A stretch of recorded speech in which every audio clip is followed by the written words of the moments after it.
Now, fear and anxiety are intertwined. Fear is the instant response to a real life event, right? For example, fear of heights, fear of flying. You know for sure you're scared of it because you've experienced it in that moment. Whereas anxiety is future. It's anticipating something that may or may not happen. Anxiety borrows from fear to keep it alive. So we all experience a certain fork in the road or a life event that makes you choose. So for me, what happened was a colleague of mine that I've worked with for over 2 decades, we've been lucky to work together in the same company for over 22, 24 years. Suddenly one day, he was let go. And I didn't know how to feel. In that moment, I was numb. I was frozen. I was stuck, emotionless. Little did I know I'd go through what felt like grieving. Somebody had died, which when I work with my therapist on, yeah, in fact, they did die. Because you develop a relationship over 2 decades, right? So I was going through a grieving process and it hit so hard, harder than I thought it would have. And my wife wasn't sure if I'd snap out of it. I was in a deep, dark place because I had so many fears about the future, so many unanswered questions, so many things that I did not consider.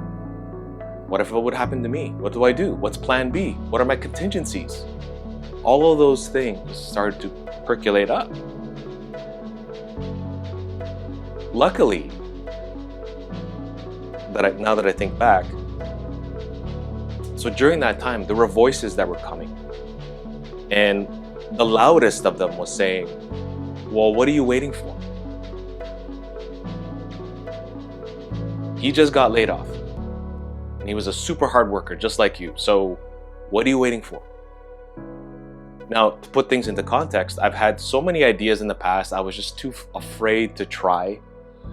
I was afraid to write and self-publish my own books. I was afraid to try blogging for the first time. I was afraid to do YouTube because I was so afraid of the unknown. I didn't know how to do these things. How would I be perceived? Right? How would people view me? Would I be a commercial success? I didn't even know what my goals were. I didn't know what my objectives were. What do I do for the next 20 years of my life? I don't know. So all of these fueled my fear. All of these anxieties fueled my fear. That's why I let it stop me from trying different things. So that voice that was screaming in my head saying, what are you doing? Other than just sitting there and doing nothing. Like, let's go. What else is there? So that was the final push to finally get me going. Now I mentioned I had fear of writing. Let me rephrase. I had fear of producing something to put out there for consumption. Right? Everybody's afraid of critiques. Everybody's afraid of the negative feedback. Right? But I've learned that if you allow that noise to impact you, you're not going to get anything done. Right? All the naysayers, oh, you can't do this. You don't know anything about that. Why bother? Who are you? Who do you think you are? Just do your regular thing and just be quiet. Well, no, I got sick of that noise and I did something about it. Here's one. Here's two. And here's three. And now this. Now, am I a commercial success? Doesn't matter. I'm a personal success. I was able to do it. Did I make mistakes along the way? Absolutely, I made mistakes along the way. There's so many things I didn't know about the publishing business and how certain things need to be done before you even push out a book into consumption. But in hindsight, looking back, it's fun. I learned a lot. And in the meantime, all those fears about it are gone. And during the process, it's funny actually, during the process, I found that each fear that I had was quickly killed off. I was like, oh, it's not, wow, it was not as difficult as I thought, or it wasn't as complicated as I thought. And the way that I confront these things mentally, I'm very confrontational. So I was telling each fear, yeah, take that, get out of here. That's all you got? Yeah, and it fueled me. Yeah, it gave me fuel to keep pushing forward and try different things. Right? Because I refuse to just sit here and rot away and let my fear just take over, and I wouldn't do anything about it. Yeah, what's the point? Basically, I just reframed fear. I reframed it. So it's like standing on the edge of a diving board and you're looking down. Like I can feel it now because I used to do diving when I was younger, but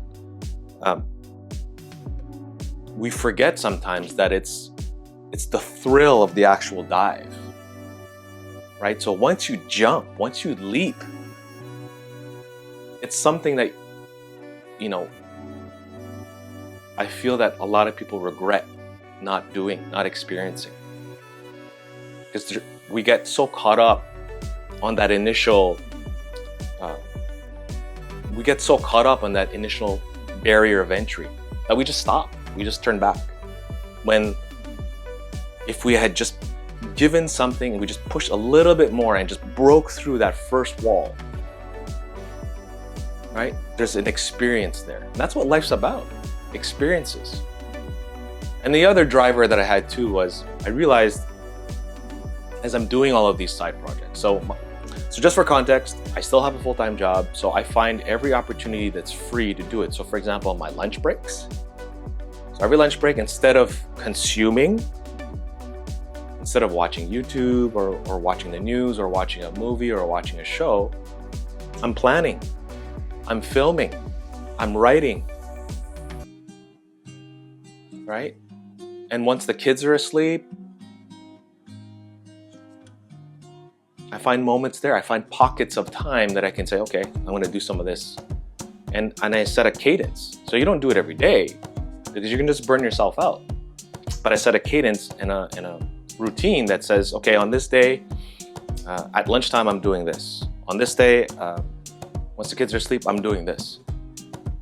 And it lessens the burden and weight that I carry from work. And that's another thing too that I want to get back to for a second, is that because I had put so much of myself into my work, the impact of losing a colleague that I've known for so long and worked with for many years, it was so deep that instead of ripple effects, there were tsunamis. By doing these passion projects, I'm able to diversify and spread out my resources. Now, every big change in my life has come because of fear. Yeah.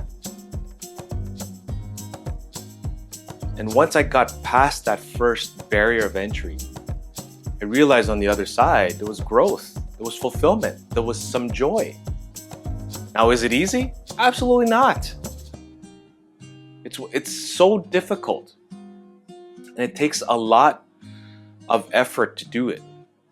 It takes a lot out of me to push myself to do it. Some days I just don't want to do it. Some days, you know what? No, I don't feel like pushing that 10-ton boulder up a hill. I just don't have it. Okay, that's fine. But there are those life-changing moments where I have no choice but to hear the voice that says, well, what are you waiting for? No one's going to do it for you. You might as well try. It's completely normal to feel fear, to have anxiety. Maybe you're afraid to start that new passion project or side project. Make a career change. Start a new hobby. But would you rather live in fear and then have eventual regret and not even trying? Or at least try and fail, but at least you can tell yourself, hey, I tried it, didn't like it. Or on the other end of it is you've tried it and you love it. It's fulfilling. Your cup is full instead of it always being empty, being depleted. I was so terrified when I started all these things. Absolutely terrified. And every step of the way, I won't lie, I was hearing those voices. Oh, look at your editing, it sucks. Have you heard your audio? It's crap. But I just kept going. I kept learning. I'm still going to make mistakes going forward. I don't care. Nobody's perfect. But I'm going to keep going. Because it makes me happy. I feel fulfilled. Don't you want to feel the same? So fear doesn't mean stop. Try to look at fear in a different way. Perhaps it's a sign telling you to try that. Instead of turning right, turn left. Now, what's one thing that you've been afraid to start or to try? Leave me a comment and let's talk about it. See you on the next one.